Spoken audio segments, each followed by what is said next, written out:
നാം ഇന്ന് കാണുന്ന ഒരു പുരോഹിതൻ എങ്ങനെ രാജാവായി, വിശ്വാസികൾ എങ്ങനെ പ്രജകളായി? ഫാദർ ജോഷി മയ്യാറ്റൽ വളരെ വ്യക്തമായ മറുപടിയുമായി എത്തിയിട്ടുണ്ട്. അതിനു മുമ്പ് ഇപ്പോൾ ഉയരുന്നൊരു ചോദ്യം ഇതാണ്: നിങ്ങൾ പത്രോസിന്റെ പിൻഗാമി പിന്തുടർന്ന് പരിശുദ്ധ കത്തോലിക്ക സഭയിൽ തുടരുമോ, അതോ നിങ്ങളെ വ്യാജങ്ങൾ കൊണ്ട് വഞ്ചിക്കുന്ന വിമത വൈദികരോട് കൂടെ ശീഷ്മയിലേക്ക് പോകുമോ? വിമതരോട് തന്നെയാണ് ചോദ്യം.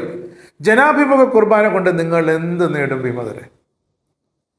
POCയിൽ 12 വർഷത്തോളം പല തവണയായി സീറോ മലബാർ കുർബാനയിൽ സഹകാർമ്മികനെ പങ്കെടുത്തിട്ടുള്ള ലത്തീൻ സഭാ പുരോഹിതനാണ് ഫാദർ ജോഷി മയ്യാറ്റൽ. അതിൽ അൾത്താരയ്ക്കും ജനത്തിനും അഭിമുഖമായി പുരോഹിതൻ നിൽക്കുന്ന വിവിധ അവസരങ്ങളുണ്ട്. ആ ക്രമീകരണങ്ങൾ തികച്ചും യുക്തിസഹമെന്നാണ് തനിക്ക് തോന്നിയിട്ടുള്ളതെന്ന് ഫാദർ ജോഷി പറയുന്നു. എന്നാൽ ജനാഭിമുഖ കുർബാന എന്നൊരു പ്രയോഗം ഇന്ന് ചർച്ചാ വിഷയമായിട്ടുണ്ട്. ശീഷ്മയ്ക്ക് തയ്യാറെടുത്തുകൊണ്ടിരിക്കുന്ന എറണാകുളത്തെ വിമത വൈദികർ ഏറെ നാളുകളെ തുടരെ പ്രയോഗിച്ചു കൊണ്ടിരിക്കുന്ന ഒരു പ്രയോഗമാണ് ജനാഭിമുഖ കുർബാന. സ്വന്തം അധികാരം ഏത് വിധേനയും ഊട്ടി ഉറപ്പിക്കാനും ജനത്തെ തെറ്റിദ്ധരിപ്പിക്കാനും സഭയെ പിളർത്താനും ഇവർക്ക് കഴിഞ്ഞേക്കാം. എന്നതിനപ്പുറം ഒരു കഴമ്പുമില്ലാത്തതാണ് ഈ ജനാഭിമുഖ പ്രയോഗം. അത് പറയാൻ പോലും പാടില്ല. ഫ്രാൻസിസ് പാപ്പ തന്നെ എല്ലാവരും കേൾക്കെ പറഞ്ഞിട്ടുണ്ടായിരുന്നു, എതിർപ്പിനുള്ള ചില കാരണങ്ങൾക്ക് കുർബാന അർപ്പണവുമായോ ആരാധനാ ക്രമവുമായോ യാതൊരു ബന്ധവുമില്ലെന്ന് തനിക്കറിയാമെന്ന്. അവ ലൗകിക കാരണങ്ങളാണ്, അവ പരിശുദ്ധാത്മാവിൽ നിന്നും വരുന്നതല്ലെന്നും ഫ്രാൻസിസ് പാപ്പ വ്യക്തമായി മറുപടി കൊടുത്തിരുന്നു. താനാണ് രാജാവെന്ന് തോന്നുമ്പോഴാണ് അന്നത്തെ ജനത്തെ മുഴുവൻ നേരവും തൻ്റെ തിരുമുഖം കാണിച്ചാലേ തനിക്ക് തൃപ്തിയാകൂ എന്ന നിലപാടിലേക്ക് ഒരു പുരോഹിതൻ എത്തുന്നത്. ഏകാഗ്രതയും ധ്യാന മനസ്സും നഷ്ടപ്പെട്ടാൽ പിന്നെ തന്നിഷ്ടം പിന്തുടരുന്ന രാജാപ്പാട്ട് വേഷം കെട്ടുന്നവരോടായി വൈദികർ മാറും. വിശ്വാസ രഹസ്യങ്ങൾ പിന്നെ അർത്ഥശൂന്യതയായി തോന്നും. സത്യവും നീതിയും തികച്ചും വ്യക്തിഗതമാകും. അനുസരണം കീഴടങ്ങളെ കരുതും. തന്ത്രങ്ങളും വ്യാജപ്രചരണങ്ങളും ശക്തി പ്രദർശനങ്ങളും പെരുകും. കർദിനാളിനെതിരെയുള്ള വ്യാജരേഖയും അപ്പസ്തോലിക അഡ്മിനിസ്ട്രേറ്റർക്കെതിരെയുള്ള കൂക്കുവിളിയും പേപ്പൽ ഡെലിഗേറ്റ് വ്യാജനാണെന്ന പ്രചരണവും അദ്ദേഹത്തിനെതിരെ നടത്തിയ പ്രതിഷേധവും ആക്രമണവും മാർപ്പാപ്പയുടെ കൂടിയാണ് തങ്ങളെന്ന അവകാശവാദങ്ങളും നമ്മളാരും മറന്നിട്ടില്ല. ഇപ്പോൾ പറയുന്നത് മാർപ്പാപ്പയ്ക്ക് തെറ്റുപറ്റിയെന്നാണ്. നിങ്ങളെ ബോധ്യപ്പെടുത്താനായി വർഷങ്ങളായി മുന്നോട്ട് വച്ച കാരണങ്ങൾ ശ്രദ്ധാപൂർവം സമയമെടുത്ത് ജോഷി മയ്യാറ്റൽ ഫാദർ പഠിച്ചു. പാപ്പയെ പറ്റിയാണ് ഇപ്പോഴത്തെ ഈ വ്യാജപ്രചരണം എന്നോർക്കുമ്പോൾ അദ്ദേഹവും പരിഹസിക്കുകയാണ്. ജനാഭിമുഖ കുർബാന, വീണ്ടും പറയുന്നു, അതൊരു പാഴ്വാക്കാണ്. എല്ലാ സഭകളിലും വചനപ്രഘോഷണം നിശ്ചയമായും ജനാഭിമുഖമാണ്. കാരണം അത് ദൈവം തൻ്റെ ജനത്തോട് തിരുവചനത്തിലൂടെ സംസാരിക്കുന്ന അവസരമാണ്. ദൈവജനത്തെ അഭിസംബോധന ചെയ്യുന്ന കുർബാനയിലെ മറ്റ് ഭാഗങ്ങളും ഇത്തരത്തിലുള്ളവയാണ്. എന്നാൽ ദിവ്യബലിയുടെ മറ്റ് ഭാഗങ്ങളെല്ലാം അഭിസംബോധന ചെയ്യുന്നത് ദൈവത്തെയാണ്, അൾത്താരെ അഭിമുഖമാക്കിയാണ്. മാത്രമല്ല എല്ലാ ബലിയർപ്പണങ്ങളിലും ക്രിസ്തുവാണ് മുഖ്യ ശ്രദ്ധാകേന്ദ്രം. അതിനാൽ പരിശുദ്ധ കുർബാന ഒരിക്കലും പുരോഹിത കേന്ദ്രീകൃതമല്ല, അത് ക്രിസ്തു കേന്ദ്രീകൃതമാണ്. ബലിയർപ്പണത്തിൽ പുരോഹിതൻ ജനത്തിൻ്റെ പ്രതിനിധി മാത്രമാണ്. കത്തോലിക്ക സഭയിൽ വിശ്വാസി സമൂഹം ഒന്നു ചേർന്നാണ് ബലിയർപ്പിക്കുന്നത്. ജനത്തിൻ്റെ പ്രതിനിധിയായ പുരോഹിതൻ ബലിയർപ്പണത്തിന് നേതൃത്വം കൊടുക്കുന്നു എന്ന് മാത്രം. അൽമായന്മാരുടെയും സന്യസ്തരുടെയും പൗരോഹിത്യ ധർമ്മത്തെ അംഗീകരിക്കാൻ കഴിയുന്ന ഒരു വൈദികന് താനാണ് എല്ലാത്തിൻ്റെയും കേന്ദ്രമെന്ന ചിന്ത പാടെ ഒഴിവാക്കാനാക്കും.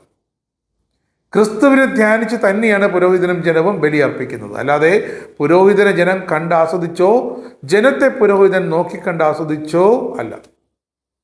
ധ്യാനാത്മകതയോടെ ബലിയർപ്പിക്കുന്ന വൈദികർക്ക് ഒരിക്കലും മുന്നിലെയോ പിന്നിലെയോ ജനമാ നേരത്തെ മനോവ്യാപാര വിഷയമേ ആകില്ല.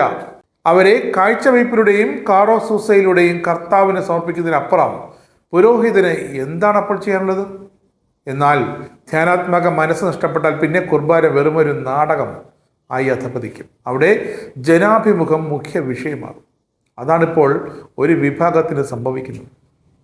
ഫാദർ ജോഷിയുമായിട്ട് തൻ്റെ ഒരു അനുഭവം ഓർത്തെടുക്കുന്നുണ്ട്. ഒരിക്കൽ തൻ്റെ ക്ലാസ്മേറ്റ് കൂടിയായ ഒരു ധ്യാന ഗുരുവിൻ്റെ കൂടെ ഒരു വിവാഹ അവസരത്തിൽ സഹകാർമ്മികനായി നിന്നപ്പോൾ തനിക്കുണ്ടായ അസ്വസ്ഥത പറഞ്ഞറിയിക്കാനാകാത്തതാണ്. കുർബാന പുസ്തകത്തിലെ പ്രാർത്ഥനകൾക്ക് പകരം ഗൃഹാക്ഷണ നേരത്ത് പോലും വായിൽ തോന്നിയത് വിളിച്ചു പറയുന്ന ആ അർപ്പണം തികച്ചും അരോചകമായിരുന്നു. ലിറ്റർജിയുടെ ബാലപാഠങ്ങൾ പോലും അറിയാത്ത ഒരാളെ പോലെയാണ് എറണാകുളം രൂപതക്കാരനായി അദ്ദേഹം ആ ബലി അർപ്പിച്ചത്. ഞങ്ങളുടെ വികാര അച്ഛന് കുർബാന ഒരു ഷോ പോലെയും കടത്ത് കഴിക്കൽ പോലെയുമാണെന്ന് കഴിഞ്ഞ ദിവസം ഒരു കുടുംബം വേറൊരു അച്ഛനെ കുറിച്ച് പറഞ്ഞപ്പോൾ ഫാദർ ജോഷി മയറ്റിൽ ഓർമ്മിച്ചത് ഇതേ അനുഭവമായിരുന്നു. ദിവ്യ ബലിയർപ്പണം ആർക്കും തോന്നുന്നത് പോലെ ചെയ്യാനുള്ള ഒന്നുമല്ല.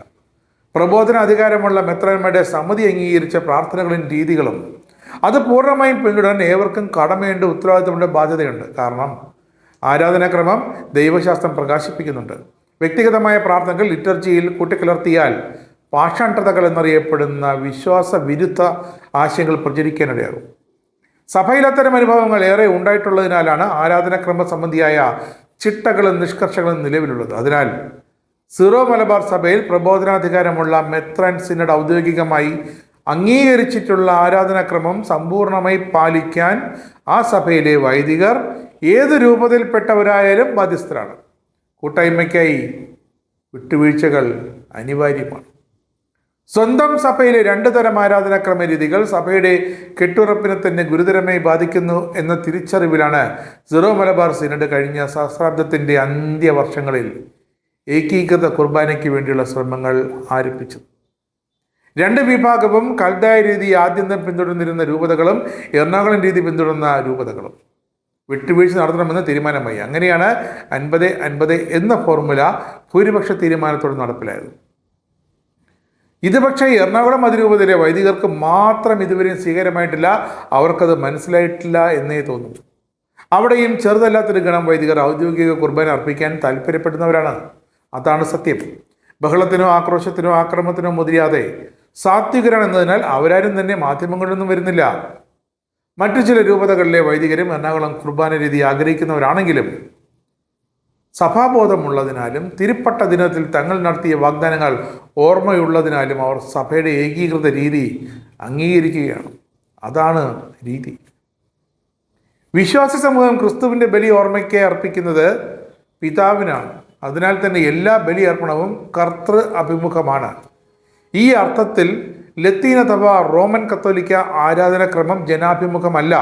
മറിച്ചുള്ള അർത്ഥത്തിൽ അതിനെ വ്യാഖ്യാനിക്കുന്നത് ലത്തീൻ സഭയോടുള്ള അവഹേളനം എന്നതാണ് യാഥാർത്ഥ്യം. കഷ്ടമെന്ന് പറയട്ടെ, വിമതർ ഇതുവരെയും ഈ വസ്തുത തിരിച്ചറിഞ്ഞിട്ടില്ല. മാർപ്പാപ്പ അർപ്പിക്കുന്ന കുർബാനക്രമമാണ് തങ്ങൾ പിന്തുടരുന്നതെന്ന അവകാശവാദമാണ് കുറേ കാലമായി ഇവിടെ മുഴങ്ങിക്കേൾക്കുന്നത്. ഇപ്പോഴും ഇത്തരം വാദഗതികളുമായി സോഷ്യൽ മീഡിയയിൽ കയറി ഇറങ്ങി നടക്കുന്ന ചില പാവം വിമതരെ കാണാറുണ്ട്. വിമത വൈദികർ കൊടുത്ത ക്യാപ്സ്യൂൾ ഇവർ വിഴുങ്ങിയതിൻ്റെ പ്രശ്നമാണ് ഈ വിമത അൽമായരുടെ ഇരട്ട രാജഭക്തി. ലത്തീൻ കുർബാനക്രമത്തോട് വിമത വൈദികർക്ക് അത്ര താല്പര്യമാണെങ്കിൽ അവരിനി ആവശ്യപ്പെടാൻ സാധ്യതയുള്ളത് തങ്ങളെ ലത്തീൻ രൂപതയിലേക്ക് മാറ്റണമെന്നാണ്. പക്ഷേ കാനൂനികമായുള്ള കടമ്പകൾ കടന്നു കിട്ടില്ല എന്നുറപ്പ്. ഇനി കടന്നു കിട്ടിയാലും ഇവരെ ഉൾക്കൊള്ളുക എന്ന സാഹസത്തിന് ലത്തീൻ ഹയറാർക്കിയും ലത്തീൻ വിശ്വാസ സമൂഹവും മുതിരുമെന്ന് തോന്നുന്നില്ല. കാരണം ക്രിസ്തു സ്നേഹമോ സഭാസ്നേഹമോ അല്ല, വെറും ഗോത്രീയതയാണ് ഈ വിമത വൈദികരെ നയിക്കുന്നത്. മാധ്യമങ്ങളാണ് അവരുടെ ദൈവങ്ങൾ, സമരങ്ങളാണ് അവരുടെ പ്രാർത്ഥനകൾ, വ്യാജങ്ങളാണ് അവരുടെ പുണ്യങ്ങൾ. ഇനി എറണാകുളത്തെ രൂപതയിലെ ദൈവജനത്തോട് ചില പറയാറുണ്ട്. കത്തോലിക്ക സഭയുടെ പരമാധ്യക്ഷനും നിങ്ങളുടെ വൈദികർ അനുകരണീയം മാതൃകയായി ഇന്നലെ വരെ ഉയർത്തിക്കാട്ടിയിരുന്നവരുമായ ഫ്രാൻസിസ് പാപ്പ നിങ്ങൾക്ക് ഏതാനും മാസങ്ങൾക്ക് മുമ്പ് കത്തയച്ചിരുന്നു. ഈയിടെ വീണ്ടും പരിശുദ്ധ പിതാവ് ആ വീഡിയോ പ്രഭാഷണത്തിൽ നിങ്ങളെ അഭിസംബോധന ചെയ്ത് സംസാരിച്ചു. അദ്ദേഹം പാപ്പ 2 വർഷം മുമ്പ് സംസാരിച്ചതാണ്. മലയാളത്തിൽ വത്തിക്കാൻ്റെ ഔദ്യോഗിക വെബ്സൈറ്റിൽ പ്രസിദ്ധീകരിക്കുകയും ചെയ്തു ആ പാപ്പയുടെ വീഡിയോ സന്ദേശം. ലോകത്തിലെ ഏത് വിശ്വാസ സമൂഹത്തിനാണ് ഇത്തരമൊരു ദുര്യോഗം ഉണ്ടായിട്ടുള്ളത്? പാപ്പ കർത്താവിൽ വിലയം പ്രാപിച്ചു. അടുത്ത ലിയോ പാപ്പ, അദ്ദേഹം നേടുന്നത് ഇതേ പ്രശ്നം തന്നെയാണ്. എല്ലാ സഹോദരി സഹോദരന്മാർക്കും ഒരു വിഘടിത വിഭാഗമായി മാറാതിരിക്കാൻ, വിശ്വാസത്തിലും സഭൈക്യത്തിലും ഉറപ്പിക്കാൻ പത്രോസിൻ്റെ പിൻഗാമിയായും നിങ്ങളുടെ ഇടയന്മാരുമായും നിങ്ങൾ സഹകരിക്കാത്തത് കാരണം നിങ്ങളുടെ ചുമതലപ്പെട്ട സഭാധികാരികൾ നിങ്ങൾ സഭയ്ക്ക് പുറത്തു പോകുന്നത് സാക്ഷ്യപ്പെടുത്തുന്ന ചില നടപടികൾ എടുക്കേണ്ടി വരും. അത്തരമൊരു നിർബന്ധിത സാഹചര്യം വിമത വൈദികരെ നിങ്ങൾ സൃഷ്ടിക്കാതിരിക്കുക. നിങ്ങൾ രാജാക്കന്മാരല്ല, നിങ്ങൾ വൈദികർ മാത്രമാണ്. അങ്ങനെ വന്നാൽ ഉചിതമായ സഭാ നടപടികൾ അത്യന്തം വേദനയോടെ എടുക്കേണ്ടതായി വരും. എറണാകുളം അങ്കമാലി അതിരൂപതയിൽ പാപ്പ തൻ്റെ ജനമായ നിങ്ങൾക്ക് മുന്നറിയിപ്പ് നൽകുന്നുണ്ട്. സമൂഹത്തിൻ്റെ മാതൃകകളിലും കൂട്ടായ്മയുടെ യഥാർത്ഥ ഗുരുക്കന്മാരുമായിരിക്കേണ്ട ചിലർ, പ്രത്യേകിച്ച് വൈദികർ, സിനഡിൻ്റെ തീരുമാനങ്ങളെ അനുസരിക്കാതിരിക്കാനും എതിർക്കാനും വർഷങ്ങളായി നിങ്ങളെ പ്രേരിപ്പിക്കുന്നുണ്ടെന്ന് വ്യക്തമാണ്. വിശ്വാസികൾ ഇവരെ പിന്തുടരരുത് എന്നാണ് ഫ്രാൻസിസ് പാപ്പയടക്കം പറഞ്ഞിരുന്നത്. വീണ്ടും ഉയരുന്ന ചോദ്യം ഇതാണ്: നിങ്ങൾ പത്രോസിന്റെ പിൻഗാമിയെ പിന്തുടർന്ന് പരിശുദ്ധ കത്തോലിക്ക സഭയിൽ തുടരുമോ, അതോ നിങ്ങൾ വ്യാജങ്ങൾ കൊണ്ട് വഞ്ചിക്കുന്ന വിമത വൈദികരുടെ കൂടെ ശീഷ്മയിലേക്ക് പോകുമോ?